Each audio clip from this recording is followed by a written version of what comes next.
Hello दोस्तों, आपका एक बार फिर से स्वागत है हमारी मैथ एक्सपर्ट जर्नी डे 14 में। दोस्तों, आज का हमारा टॉपिक बड़ा ही शानदार था।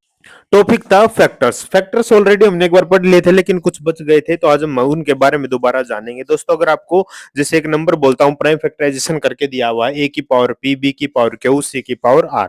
अगर इसके मुझे प्राइम फैक्टर्स निकालने, तो मैं क्या करूंगा, सारी पावर्स को ऐड कर दूंगा, जैसे P plus Q plus R मेरा आंसर हो जाएगा। अगर मुझे टोटल फैक्टर्स निकालने हैं कि कौन से टोटल नंबर से कितने हैं कि जो इसको कंप्लीटली डिवाइड कर देंगे बिना किसी रिमाइंडर के, तो वो कैसे निकलेगा, सभी पावर्स में एक एक ऐड करो, जैसे P plus one, Q plus one, R plus one, और तीनों को मल्टीप्लाई कर दो तो टोटल फैक्टर्स मिल जाएंगे।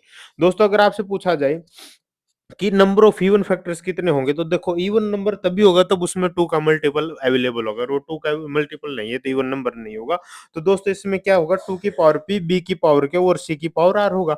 तो टू की पावर ऐसे कैसे ले लेंगे, पी, बाकी दोनों में एक एक ऐड कर दो, Q plus one, R plus one, इनको मल्टीप्लाई कर दो। अगर ओड की बात करूं तो टू नहीं अवेलेबल होगा तभी वो ओड होगा। तो टू हटा दो, यहाँ पर क्यू प्लस वन और सी आर प्लस वन ले लो, इनकी मल्टीप्लाई कर दोगे तो आपको ओड फैक्टर्स मिल जाएंगे। दोस्तों, एक बात बोल देता हूँ आपको कि ओड नंबर के है ना, केवल ओड ही फैक्टर्स हो सकते हैं, और इवन नंबर के ओड भी हो सकते हैं, इवन भी हो सकते हैं। लेकिन कोई ओड नंबर है उसके फैक्टर्स इवन कभी भी नहीं होंगे जिंदगी में, ये बात आप नोट करके लिख लो। अगर बात करना चाहता हूं मैं सम ऑफ फैक्टर्स की, तो मैं क्या करूंगा दोस्तों, यानी कि ए की पावर पी है तो उनको सभी को ले लूंगा, फिर बी की पावर जी है तो उन सभी को ऐड कर दूंगा, और सी की पावर आर है तो सी की पावर जीरो से लेकर सी की पावर तक सबको ऐड करके मल्टीप्लाई कर दूंगा, तो सम ऑफ फैक्टर्स मुझे मिल जाएगा। सम ऑफ इवन फैक्टर मिल जाए तो ए की जगह टू आ जाएगा, और सम ऑफ ऑड फैक्टर्स आ जाए तो टू की पावर मुझे जीरो लेनी, बाकी सारे की सारी पावर लेके उनको ऐड कर देना और मल्टीप्लाई कर देना। अगर एवरेज ऑफ फैक्टर्स निकालने की बात आ जाए, तो मैं क्या करूंगा, सम ऑफ फैक्टर्स निकालूंगा और नंबर ऑफ फैक्टर्स निकाल दूंगा। अगर मैं बात करता हूँ प्रोडक्ट ऑफ फैक्टर की बात करूं, एक्स की मान लो तो एक्स की पावर हो जाएगी एन बाई टू, और एन क्या होगा दोस्त, नंबर ऑफ फैक्टर्स हो जाएंगे। सम ऑफ रेसिप्रोकल फैक्टर क्या होगा, सम ऑफ फैक्टर से निकाल दो, उसको एन से डिवाइड कर दो, एन होगा जो कितने नंबर्स हैं, यानी कि जितने नंबर्स हैं या जितने फैक्टर्स हैं एन उसकी वैल्यू हो जाएगी। ये था हमारा दोस्तों शानदार सा टॉपिक। दोस्तों, हर टॉपिक में एक्सपर्ट बनना है तभी बन पाओगे जब उसके क्वेश्चन प्रैक्टिस कर पाओगे।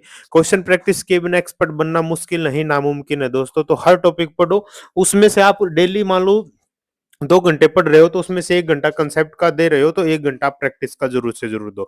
यानी कि मेरा कहने का कि जो आज हम एक डे में पढ़ रहे हैं, एक दिन में, उस कंसेप्ट के साथ साथ उसके प्रैक्टिस भी करो। चाहे वो एक ही टॉपिक पे 2 दिन बेशक ले लो, लेकिन उसके साथ साथ प्रैक्टिस क्या करो। वैसे तो हम वीकेंड्स पे प्रैक्टिस क्वेश्चंस डालते ही हैं साथ के साथ, लेकिन आपको डे वन में पर्टिकुलर डेज के अंदर भी आपको उसके प्रैक्टिस क्वेश्चन करने, क्योंकि दोस्तों, practice makes a man perfect यहाँ पर आएगा। प्रैक्टिस मेक हमें एक्सपर्ट बनाएगी, ठीक है, क्योंकि हमने जीरो से स्टार्ट किया था, आज डे 14 तक हमने बेस्ट बेस्ट कंसेप्ट पढ़े हैं, उन पे बेस्ट बेस्ट क्वेश्चंस प्रैक्टिस किए हैं। तभी तो बोलते हैं दोस्तों, अगर दिन प्रतिदिन मतलब एक एक सीढ़ी चढ़ते जाएंगे तभी हम टॉप पे पहुंच पाएंगे। अगर हम बीच में कट मारने की कोशिश करेंगे, नहीं, ये एक से फर्स्ट से डायरेक्ट 10th स्टेप पे जाऊंगा तो ये मुश्किल नहीं, नामुमकिन है दोस्तों। तो इसीलिए स्टेप बाय स्टेप चलते रहना है, ताकि इजी तरीके से हम क्या बन जाएंगे, एक्सपर्ट। मेहनत लगेगी, मेहनत कर रहे हैं और साथ मिलकर मेहनत कर रहे हैं, तो साथ ही बनेंगे मैथ के एक्सपर्ट। जीरो से स्टार्ट किया, प्रो तक जाएंगे। हर वो ट्रिक, हर वो कंसेप्ट हमें आना चाहिए जो मैथमेटिक्स में बना। किसी भी पर्टिकुलर एग्जाम के लिए प्रिपेयर कर रहे हो या आपको जनरल मैथ पढ़ना है, तो आप इसमें आ सकते हो। सीजीएल लेवल की, हायर लेवल की हम तैयारी कर रहे हैं, क्योंकि हम उसी तरीके, उसी प्रकार के क्वेश्चन सोल्व करते हैं, प्रैक्टिस करते हैं, जो सीजीएल के अंदर प्रीवियस ईयर पूछे जाते हैं। हम मान के चलते हैं कि वहां से मतलब अब मोस्ट है, उससे नीचे वाले एग्जाम्स तो हमारे क्लियर हो जाएंगे, लेकिन जहां से आपको प्रीवियस ईयर क्वेश्चन मिल जाए, आप सबको सोल्व किया करो, सबको अटेम्प्ट किया करो। क्योंकि अगर एग्जाम में क्वेश्चन आया तो अच्छे ही क्वेश्चन एग्जाम के अंदर पूछे जाते हैं, बहुत एनालाइज किए करके वहां पर क्वेश्चन पूछे जाते हैं। तो अब वहां से पढ़ा करो, आपको अप्रोच कैसे करनी है, ये सारी चीजों को वहां से आइडिया आएगा। तो मेन है हमारी प्रैक्टिस, उस पे आपको ध्यान रखना। तो इसी के साथ हम डे 14 की समाप्त करते हैं और डे 15 के लिए मिलेंगे। जय हिंद, जय भारत।